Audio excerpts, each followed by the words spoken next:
can boost team image and morale. Visit Cintas.com. Oh, I'm ready! And get ready for the workday. The Good Neighbor Network, FM 101.9 and AM 1450 Murfreesboro, FM 100.5 Smyrna, and online at WGNSradio.com. This is the Roundtable. A look at the news, views, politics, and people that are shaping Rutherford County. Welcome into the Roundtable. I'm Andy Herzer, founder and executive director of First Shot Foundation, serving Murfreesboro and Rutherford County for the last 20 years. And I get to welcome in a longtime friend. Long time. Mr. Whit Turnbow. And he is the president of the Tennessee Golf Foundation. And we're going to talk a little bit about how we met, a little history, then a little bit about the Tennessee Golf Foundation, and then, again, a huge thanks to you for our guest this coming Monday. Yeah, that's Davis cool. Love III. Got a full house, sold all that we wanted to sell, so I want to say again thank you. We're going to raise a lot of money for First Shot and the kids here in Murfreesboro.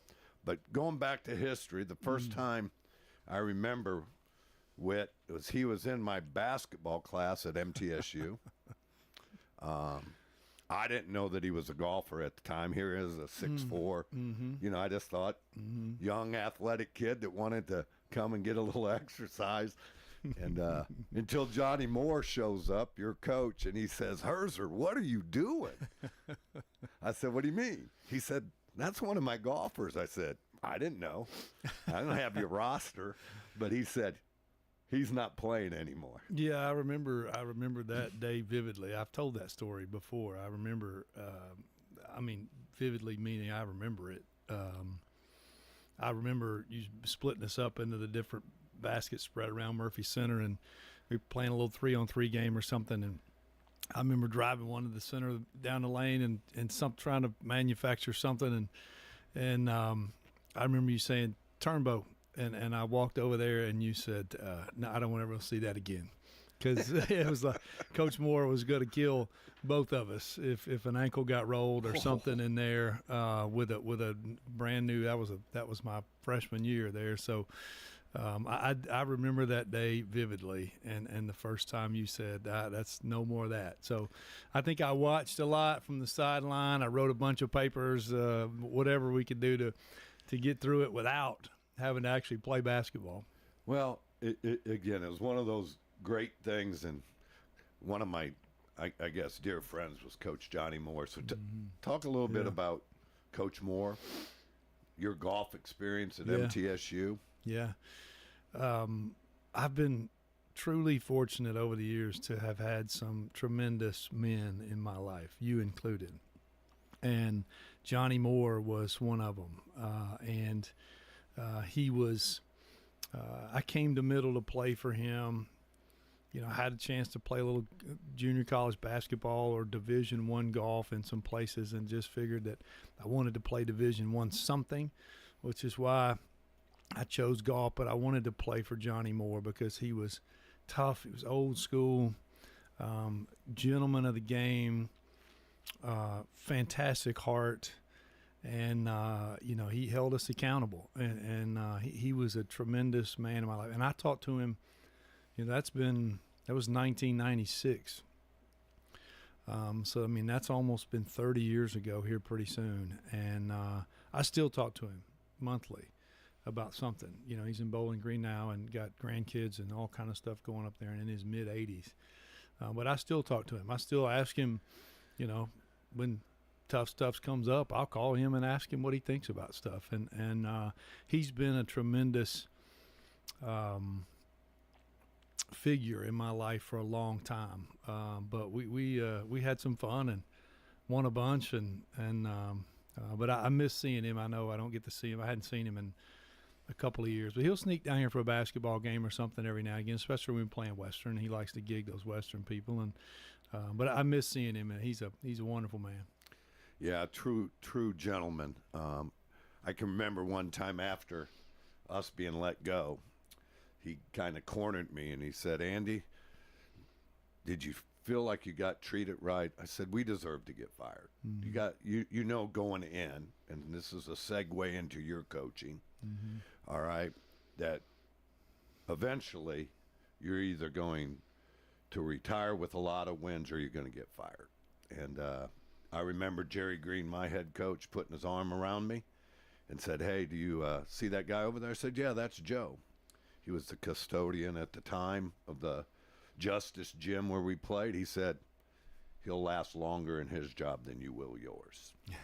And it just told me that, you know, as you get into coaching, Sure. you obviously had a lot of success at MTSU. Talk about it. Yeah. Shifting from player to coach. Yeah. Yeah, it was I left. I left briefly in 2000. Lori and I got married a week after we graduated. I remember that ring before you gave it to her. Yeah, do you really? Yeah. You coming down the hall and then walking in my office. Yeah. Say, do you think this is time? I said, if you've bought it, it's time. Yeah. That was almost 25 years ago too. But I went broke. I went and moved to Tullahoma for a couple of years and went broke playing professional golf, and I came back and Coach Moore was still coaching and needed an assistant at the time, and you know, took that job for pennies on the dollar and just got started. And I did that with him as his assistant. Actually, both teams. I had Rachel, which was short at the time. Rachel, and she was wonderful. She was awesome. And I traveled around with the women's team some and the men's team, so I got to sort of see both sides of it and all the different personalities from the men's side and the women's side. And then Coach Moore retired about 5 years later, so this has been about 2006 or 7. And Chris Massaro had just started. He hadn't been there 6 months, maybe a year, and he saw the value in keeping me around and being a part of that. So he gave me that job, and you know, I was 20, so I mean I would have been 27 or 8 right in there. I'm not a lot older than, you know, those players are at the time, especially those guys that have been there a little while. So definitely a learning curve there, just learning how to deal with, you know, I call them kids, but I was a kid too, you know, at 27 or 8 years old. But I had some really remarkable student athletes come through there in that 7, 8, 9 year stretch that I was the head coach before I moved into admin. And, you know, you know this as long as you've done it, but great players make great coaches. And I had some really great players, from Kent Bull to Jason Millard, Chase Naramore, Craig Smith. I could go on, Rick Cochran. I could go on and on and on and on about the guys that came through there. And ultimately, you know, it was their work and their ability that made that such a special run. I mean, we finished 15th at the national championship. It was the first trip we had made, that program had made to the national championship in its history, and then made the cut and finished 15th, which at the time I don't think it is anymore, but that was the highest Division I finish in any national championship by a team at Middle Tennessee ever. I don't think it is now. I'm sure Jimmy Borndane or Dean Hayes or Keith Vroman, those guys have probably bested that, but at the time it was the highest finish ever. And then I guess it was around 2015-ish, 14-ish, you know, Chris and I started talking about what else could I do, you know, and I kind of got into the thing thinking all I'll ever do is coach. This is what I was put here to do. I was put here to coach, and da-da-da-da, and Chris and I started talking about different things. Dr. McPhee was intrigued by maybe some other role. I had raised some money, you know, to support the program, as you have to do, and supplement that. And so in I think it was 15, I moved into a senior associate role alongside Chris and Diane Turnham, who were, you know, just fabulous administrators. Salt of the earth. Oh my gosh. Into a senior associate role and oversaw all the external units starting in 15. So I had private fundraising and marketing, ticketing, licensing, all kind of stuff. And one of the things that we were really dug into deep. I mean, down to the very beginnings of what you see now with Bill Blue. You know, I mean, I remember actually purchasing the Bill Blue website domain, you know, when we were getting ready to push that thing forward. And so it's cool to see it kind of finish up now. And man, they've worked hard on that thing. But it was really neat to be in the very early stages of just talking about why we needed to do it and how we were going to do it and coming up with the name and working through that. And then, you know, for Chris and Hans and Lee and all those guys now, you know, to really dig in there and finish that thing off, that's been a lot of fun to watch. So, talking a little bit more of how that administrative job prepared you for the Tennessee Golf Foundation. Yeah. I mean, you know, managing, you know, 8 to 10, 18 to 21-year-old kids, you know, has its challenges for sure. And, you know, they may wake up one day and girlfriend broke up with them, and that affects how they play that day. I mean, there's a lot going on in their lives, as we all know. That's one. It has its challenges, right? But managing adults is a totally different thing, and managing people, being able to lead and inspire and encourage and engage, and is a different thing. And so, especially when, you know, again, I'm in my mid 30s. You know, I'm not necessarily, prepared for that either, right? I mean, I wasn't classically trained to be a collegiate administrator. I wasn't trained to raise money. I mean, these are things that are all new to me. But certainly dealing with the personalities and learning to be an advocate for everybody that you, quote, have underneath you, you know, because ultimately, you know, your success is built on their ability to go out and execute and be inspired and push the envelope and move forward. And but again, I had some wonderful people working with me in that shop, and there's some of them are still there today. But the thing, I guess, that, you know, I did that for I got sick in 16. It was a kind of a weird year, but then in early 2018 was when the Tennessee Golf Foundation reached out, and I remember going in there and sitting down with Chris Massaro and saying, "Hey, Chris, this is something that." I mean, the guy, there's only been one president of the Tennessee Golf Foundation, and he did it for 40 years. And Mr. Dick Orton was getting ready to retire, and I mean, he's the godfather of everything golf we have in Tennessee. He's the guy. He created all of it. He ran all of it. And he was getting ready to hang it up. And I remember telling Chris one day in his office, like, Chris, this job just doesn't come open, and it's open, and they want me to do it. And I remember he looked at me and said, you need to do it. I can see it in your eyes that this is what you need to do. Chris Massaro was so good to me for so long. And even that day when we knew, you know, my tenure at MTSU, which was a long one, was probably coming to an end. But I was ready, because those 4 or 5 years I'd spent there in athletics and managing the people and the personalities and all these different things certainly prepared me to step into this role that I'm in today.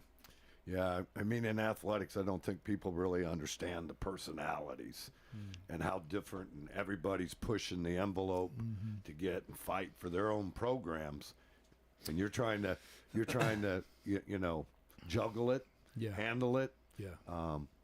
Had to be a great experience to prepare you. Yeah. You know, you have every coach is ultimately passionate about their program, and they don't really necessarily care about anybody else's. And I didn't either when I was in that role, right, and coaching. Like I didn't really care about anything other than the men's golf program. And every coach is that way, and I don't blame them. You have to be.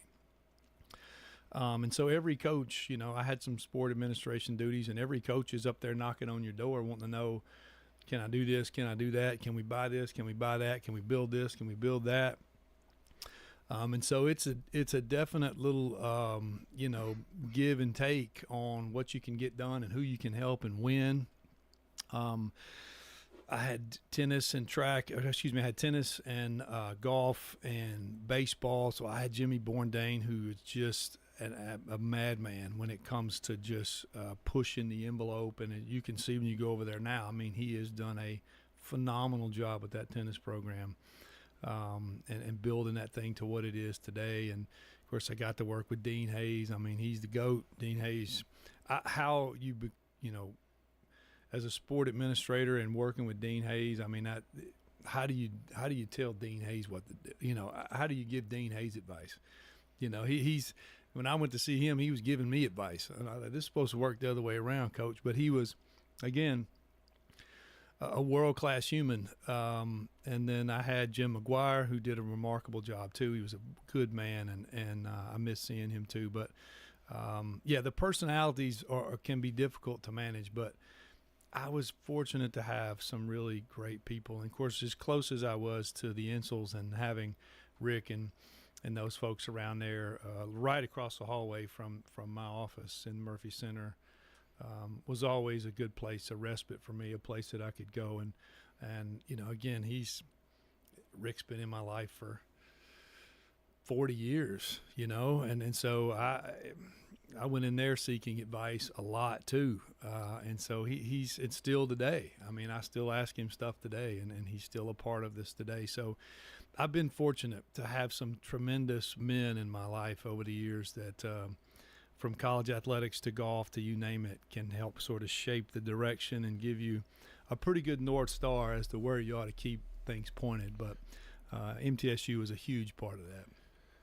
Well, again, Whit, going on to the next kind of thing, talk about what's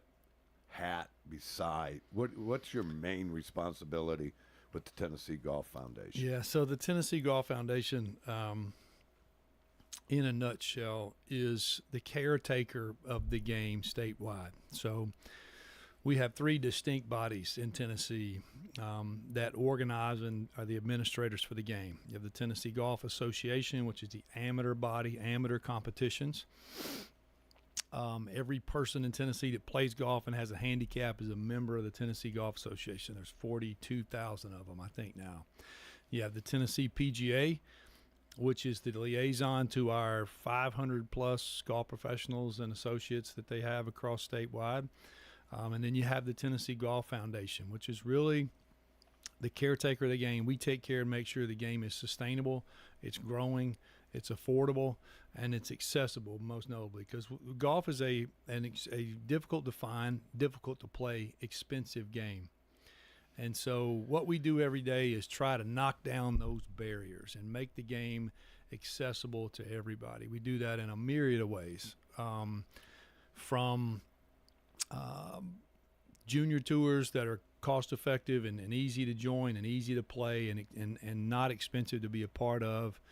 Kids Play Free is another big piece of programming that we do, and that one actually hits home here in Murfreesboro because thanks to John Floyd and Mayor McFarland and the folks here in Murfreesboro, we were able to insert Kids Play Free at Bloomfield Links out at Old Fort. So any kid that is under the age of 17 that goes out there and joins the Kids Play Free program can play Bloomfield all they want, absolutely free.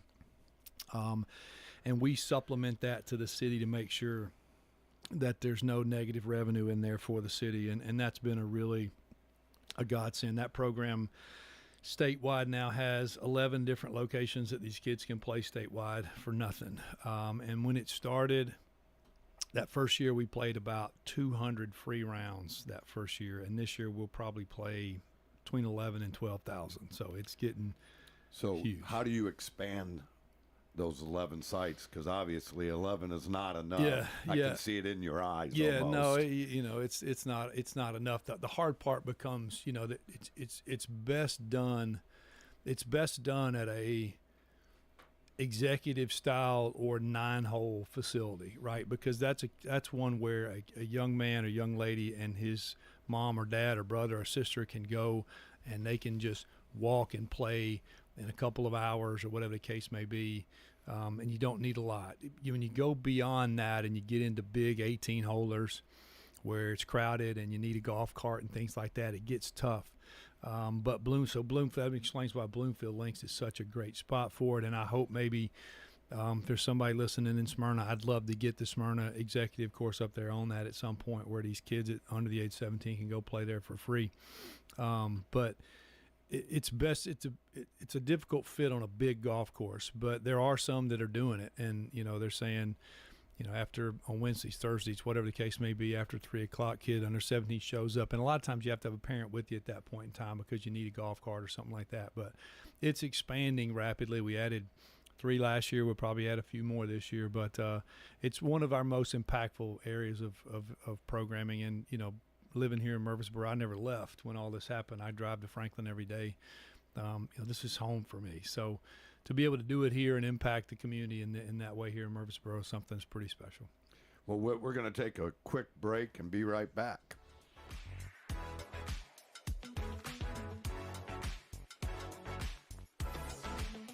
This is Stan Vaught. I'm a lot like you, a husband, father, farmer, auctioneer, and community supporter. I'm now a candidate for school board. In the last cases, Walter Hill, Milton, Leanna, Oakland, and Siegel communities. I believe in community schools, vocational education, and getting education back to the basics. I'd appreciate your support for school board. Early voting going on now. Election day is March 5th. Paid for by Stan Vaught for school board. Stan Vaught, treasurer. Hey fellas, if you've been feeling tired and grumpy and have noticed a lack of motivation and drive, you may have low T. Low testosterone levels can cause weight gain, loss of muscle mass, and so much more. I recommend Low T Center, which is where I get my levels tested. They make it quick and easy to get your levels checked, and it's only $25. And with their on-site lab, you'll get your results back in about 25 minutes. Most insurance is accepted for treatment. Go to lowtcenter.com now to book your appointment online. Low T Center, reinventing men's healthcare. Hi, this is Chip Walters with Exit Realty Bob Lamb and Associates. You might know me as the voice of the Blue Raiders, but I want to be your trusted advisor in real estate. Whether you're buying or selling, it's time to choose Chip. Do you have a growing family and need to upsize? Are you an empty nester now and need to downsize? Are you thinking of selling your current home but just worried you can't find something else? Well, it's time to choose Chip. I'm looking to be your trusted advisor in real estate. I'm Chip Walters with Exit Realty Bob Lamb and Associates. Finding that missing shin guard, remembering whether it's a home or away game, getting the right kid to the right playing field on the right day. Why are simple things sometimes so complicated? Thankfully, with auto owners, insurance doesn't have to be one of them. We work with independent agents who keep insurance simple so you can worry about more important things, like not being that fan. Oh, come on, ref! That's simple human sense. Rayburn Insurance in Smyrna. Come see me, Rick Hall, at Rayburn Insurance in downtown Smyrna today. There are many reasons people select Adams Place. We went to see 7 different places. And he asked his kids, okay, where do you think we should go? And the kid said, Adams Place. Why? The people looked active and alert. The only place that had a pool, and they had water aerobics. Turned out to be something I really, really enjoy. I'm Terry Deal. Call me about Adams Place. Phone 615-904-9111. Memorial Boulevard, across from Walmart. This is Good Neighbor Events with Bart Walker. Brought to you by AmeriCare Pest Control and the law offices of John Day. This is a paid legal ad. When a family member is lost as a result of someone else's negligence, the grief can be unbearable. It also leaves you with a lot of questions like, how did this happen? Who's responsible? And is my family going to be okay? That's a lot to go through, but with the law offices of John Day on your side, you don't have to go through any of it alone. We understand what you're going through, and we have the experience to get the answers, justice, and compensation your family deserves. Call the law offices of John Day. for 77 years, WGNS has been the source of local news here in this community. You can depend on your good neighbor station. There's some great plays this weekend. Dear Miss Barrett, a musical, opens this weekend at the Center for the Arts in Uptown Murfreesboro. Another new one, The Adventures of Tom Sawyer, that also opens this weekend at the Art Center of Cannon County in neighboring Woodbury. And Jane Eyre wraps up this weekend at the Springhouse Theater in Smyrna. The Community Foundation of Rutherford County presents their second annual rodeo this Friday and Saturday at the Tennessee Miller Coliseum. The gates open at 6 o'clock each night, and the rodeo begins at 7 o'clock. Don't throw away Old Glory. Retire your American flag with respect. Bring It by WGNS, and let the girls from BSA Troop 2019 at Trinity United Methodist Church retire it with dignity. Plus, we also recycle Bibles. Those are WGNS Good Neighbor events. Good neighbor weather. We'll see sunny skies here this afternoon with a high in the mid-70s. Southwest winds at 10 to 15 miles per hour, gusting as high as 25. Tonight, slight chance for rain late, cloudy, low of 59. I'm meteorologist Jennifer Wojcicki on News Radio WGNS. Currently, it's 61. WGNS is powered by Middle Tennessee Electric. United Communications, MTE's internet company, continues to grow. United announced plans in August for an $85 million expansion to another 77,000 MTE members in Murfreesboro. Find out more at mte.com/internet. This is the Roundtable from News Radio WGNS on FM 101.9 and AM 1450 Murfreesboro, FM 100.5 Smyrna, and worldwide at WGNSradio.com. Welcome back in. I'm Andy Herzer, founder and president of First Shot Foundation. Whit, we're going to kind of shift gears a little bit. Yep. You and your family have been a part of First Shot since I've started it. You've been a huge supporter, and I want to say thank you. Talk a little bit, what we were a little talking off air with Brian, with your son, an experience of maybe now AAU, and why you chose where you went, and how I've been plugged in to help. Yeah. Well, I mean, again, it starts with a level of trust, right? I knew you. And I know your heart, and I know what you're trying to accomplish, and so that is the beginning of all this. And that level of trust that I had with you and what you were trying to do, and certainly both my kids. Reagan, I guess, was the first one to start at First Shot, and still playing basketball today, and then Connor come along and be a part of it as well. And we have these conversations around golf all the time, and basketball is no different. And First Shot it's a place where the kids can go and fall in love with the game, right? They're learning the skills and the basics they need to get started. They're learning about life. They're learning about their own heart and things that are going to carry beyond the basketball court. I get asked constantly, who's the next Brant Snedeker, who's the next Scott Stallings, who's the next whatever, and I tell them all the same, it doesn't matter. That'll happen organically, but that's not what we're trying to do inside the Tennessee Golf Foundation. We're trying to give everybody a chance, and I feel the same thing at First Shot, trying to give everybody a chance to be involved in the game and learn how to play, knowing I know that the Brant Snedeker, the next one, which his name's Blades Brown, by the way, but say that name again. His name is Blades Brown. He's at Brentwood Academy. He's the #1 junior in the world. He's the next one. But that will happen organically. We know going through the process of being involved in the game of golf, just like basketball, will teach these young men, these young ladies things that will carry them through their life off the court. And so that's where we focus, knowing that organically the next star will come along. And that's what we found in First Shot, was just an opportunity for our children to get involved in the game and play and learn and meet some friends and work on their heart some too, and be a part of some things that we value as a family. Both my kids are still playing basketball today. Reagan is playing at Central Magnet. They've had some really good teams. And that's been just neat to watch her be a part of that and grow inside of that, and her skills are improving, and she's a wonderful teammate, and just it's been so good for her, and the dedication it takes to get up every day and go to school and go to practice and all the things that go along with being a part of any team have been so good for her.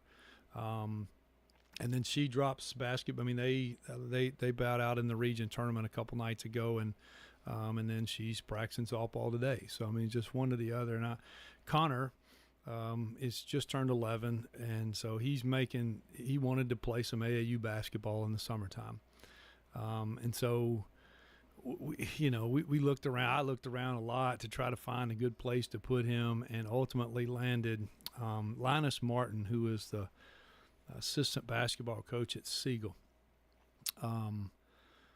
has a program called the Serial Killers, cereal that you eat killers, thankfully. And it's based in Cookeville. They practice in Cookeville. And so we committed to going and doing that. And, it's a heck of a long way from here, to go practice for a couple hours during the week. But at the same time, the skills, the development and the skills that they were teaching, I knew Connor needed. And it wasn't just roll a ball out there and play. It was learning to use the left, and it was drills and skills and things that it's sort of a continuation from what he was learning at First Shot, just moving into a different level and faster. And then, combining that with coming over and working individually with you once a week he's been doing it now a month. We've been going back and forth a month and working with you. In just those 4 weeks, I can tell a noticeable difference in the way his confidence level with the ball in his hand, the way he, keeping his head and his eyes up, and the way he reacts to what's going on. Moving without the ball is something that, in the rec leagues, the best guy just gets it. The best guy gets it, and everybody gets out of the way. And then when he doesn't have it, he just runs around and grabs it from the guy, and off we go. So there's not a lot of teaching going on, but he's in a situation now where he's learning a lot about the game. And Linus Martin is a spectacular guy and coach. And as you know, Siegel, they've got a phenomenal team and moving on through the thing. But so two of the guys it all trickles down. That I had my lake house out at DeKalb County, Center Hill Lake. Corey Barrett, who's now the head coach at Lebanon Girls. Linus Martin was the head coach of the girls of DeKalb High School. Linus was the boys. They hired me to come in to do preseason workouts because they can't work out with them. So I was doing all the skill stuff that Connor and I are doing now. And they kept asking me back, and finally I said, "Hey, hold it, guys. This is getting where it's too it's too much because I got too much coming back here with First Shot." But Linus Martin and his family were basketball people. They are, and I read a story the other day about Dale Curry and talking about Steph when he was 10, 11, 12 years old, starting him in AAU, and then realizing that he wasn't ready, and pulling him out and taking 2 years and just doing skill work, and then putting him back in when he's 14, 15 years old. And I think that's what we were after, because Connor has learning through First Shot these skills that he's going to need, and then being able to find an AAU program where they're teaching the skills and the game that are necessary, versus just kind of rolling a ball out there and saying go, was what I think they need. And so we've been over the moon thrilled about just Connor. He loves to play, and here's my kid. He runs up there, and most of those kids are in that upper Cumberland area, in Cookeville and Pickett County and Upperman and all through there, and McMinnville and White County. And, now he's in there, doesn't know a soul. And so just the development for him as an 11-year-old kid to be able to go in there, make some friends, become a teammate. These kids know each other. He knows nobody. Yeah, they've probably been playing together for 2 or 3 years already. They have, and he gets inserted into that. He's a year younger. He's just a 5th grader, so he's playing on a 6th grade team. And so just watching him navigate, from the stands, I'm watching him navigate a lot. But he's emulating a lot of what he sees in them, too, because Linus has got a kid crew that's a fabulous player, and he's a couple years older than Connor. And just I see Connor watching and emulate when they're Euro stepping and they're all these different things that Connor's really never experienced. He's emulating them too, and that's a good thing, because as a golfer, I emulated Fred Couples. Right, we all find somebody that we're trying to imitate, and if you find the right person that you're imitating, that can lead to some good stuff. And so I see him out there trying to figure out this stuff, and but his desire to play the game, and he loves to play everything, but First Shot was where it really, he fell in love with playing the game and moving around and being a part of that. Well, again, I've enjoyed having both of your kids since I've known you for so long. They're special people. So let's kind of talk about how golf and it, like I always hear course management. Mm-hmm. So to me, it'd have to be like basketball IQ, Mm-hmm. how you navigate certain situations. So you have your son and your daughter in it. Mm-hmm. How are they doing in their course management in basketball, right? Yeah. So it's about mental toughness, Yeah. knowledge of the game, Yeah. and we call that, as men of God, Yeah. wisdom. Yeah. Yeah, and you know, it all runs parallel in the fact that the only way you develop, and you've been doing this a lot longer than I have, but the only way you develop basketball IQ is to play. The only way you develop great course management skills on the golf course is to play. And the only way you develop into the person that God wants you to be is to play the game of life. I mean, that's the way it happens, right? And you know, you can't learn to manage the golf course on the driving range. You can't learn, your basketball IQ doesn't go up in individual drills. You got to play the game. And in life, you got to play the game. But on the backside of that, as I mentioned earlier, the people around you in those situations, you know, we're talking about Connor and the group he's with now, and Linus and that whole crew, you know, he's surrounded by people that have a higher basketball IQ than he does. They're more experienced, from Linus to Rigsby to on down. And he looks up to those people. He and I walked in the Seagulls gym one night, right as the boys were warming up. He loves to go down there. We live not far from there. He loves to go down there and watch them play. And we walked in there and walked down behind the bench just as the boys were warming up. And Rigsby and Linus both came over and gave him a high five and said something to him. And he lit up like a Christmas tree, right? Feels like he's part of something, but he looks up to those guys. He sees those kids sitting on the bench at Siegel as, I mean, they're giants in his world. And I remember that as a kid, looking up to Dwayne Fishback and these guys that were playing in Shelbyville at the time as giants. They were giants to me physically and everything. But I tried to emulate them as best I could.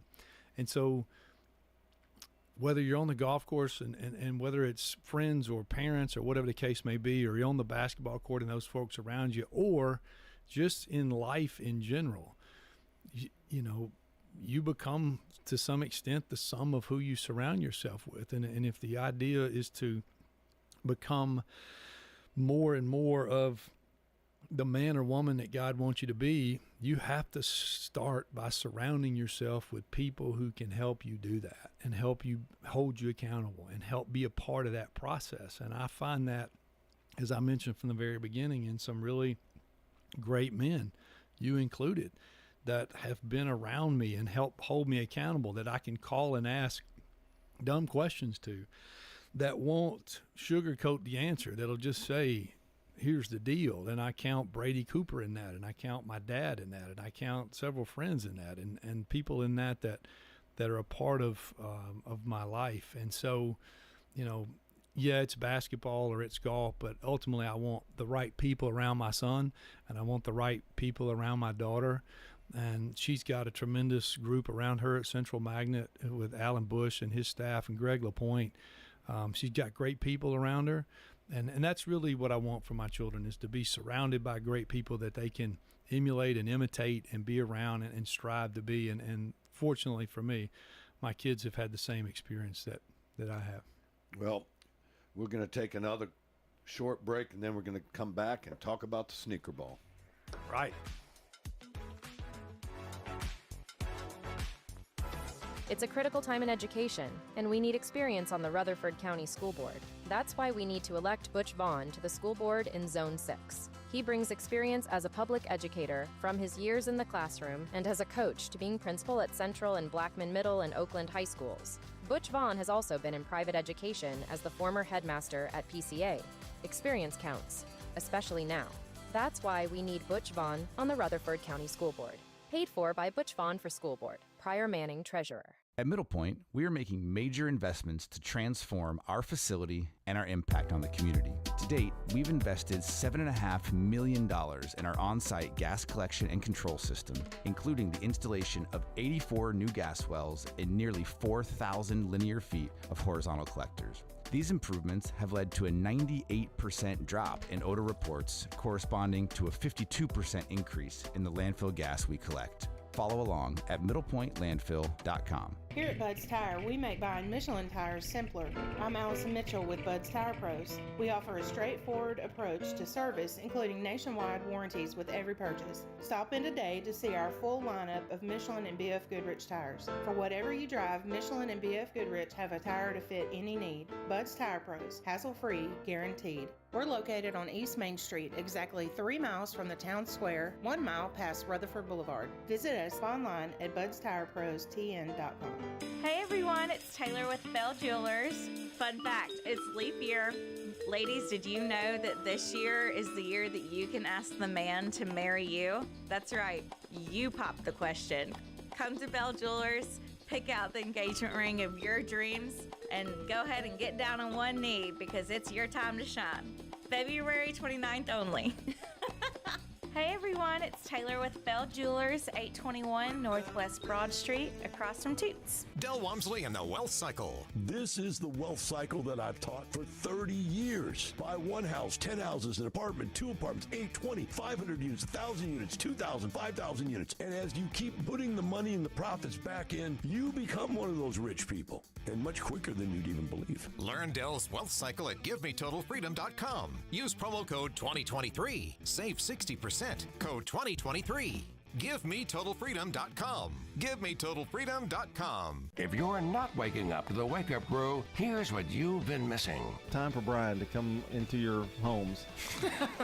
Run! Don't miss the Wake Up Crew with John, Brian, and Dalton. Weekday mornings from 6 until Swap and Shop. This is the Roundtable from News Radio WGNS on FM 101.9 and AM 1450 Murfreesboro, FM 100.5 Smyrna, and worldwide at WGNSradio.com.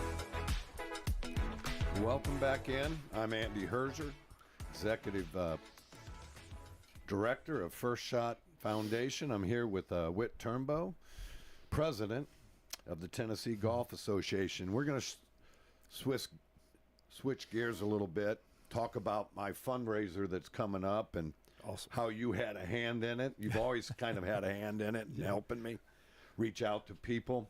But this year you got us a speaker. So let's talk about Davis Love III and why should people want to come here?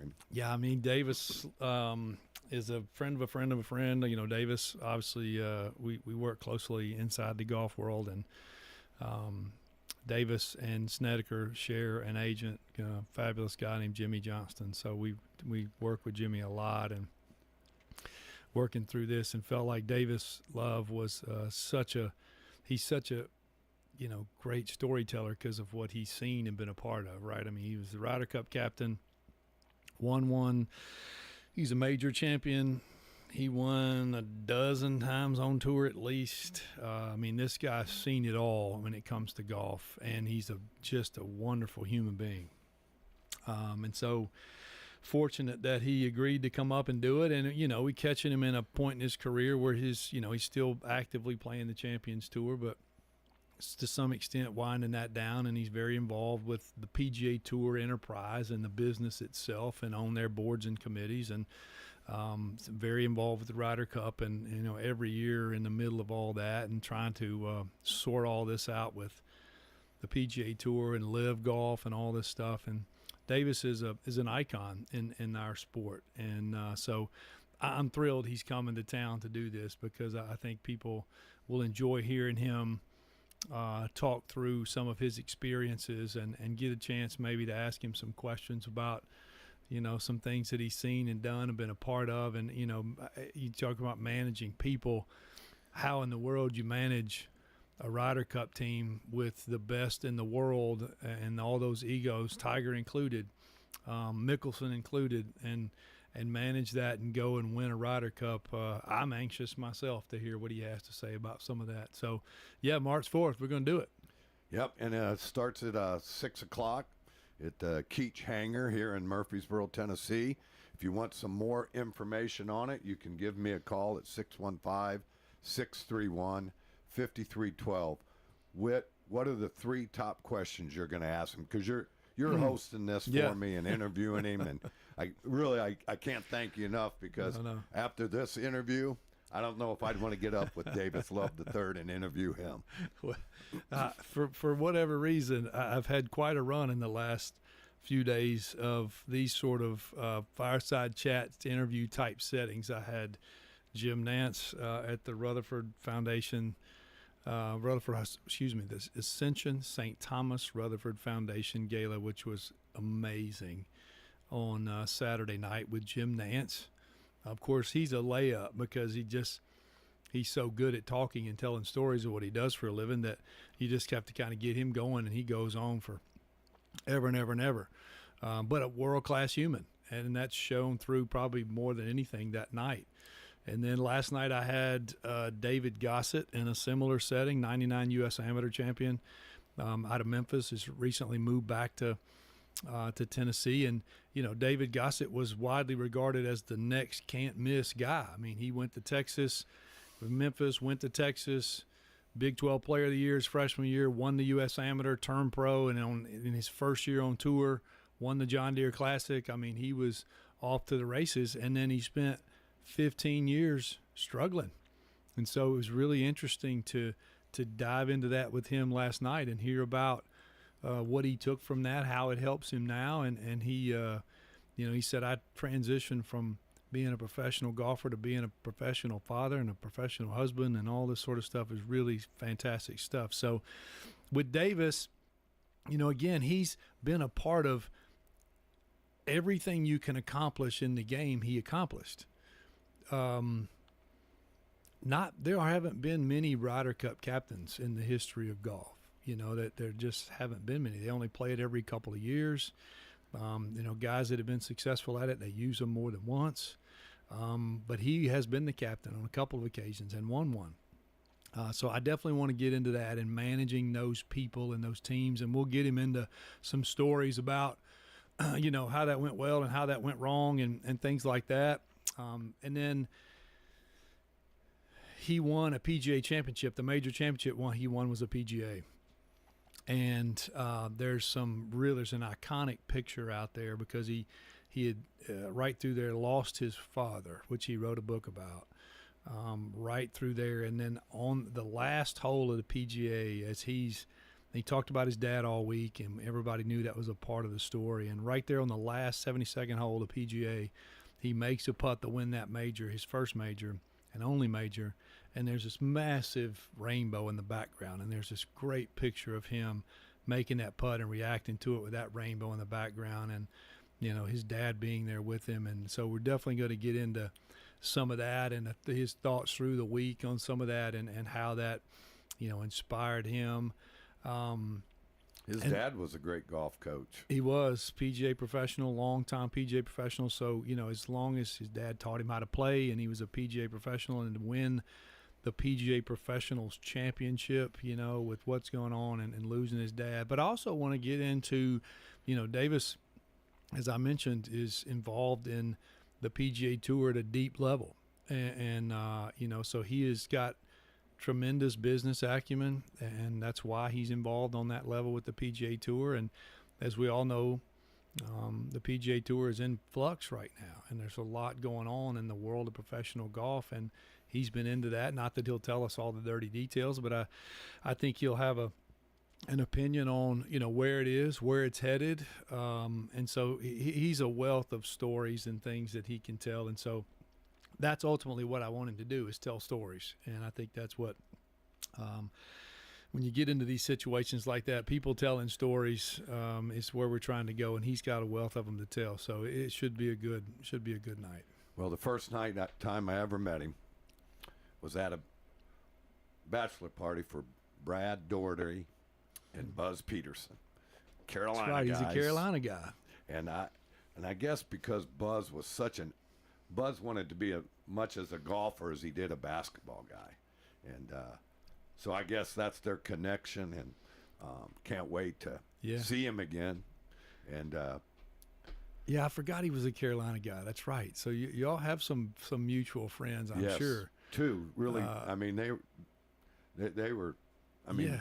Davis Love III was in Buzz's wedding, so they were really close. Okay. So, Yeah. And then you have Michael, who was 8 up with golf too, and they were all in it. So yeah, it was interesting to see how the Carolina guys, and it's what you said earlier about you want to have your kids surrounded by great people. Mm-hmm. Well, you just look at them.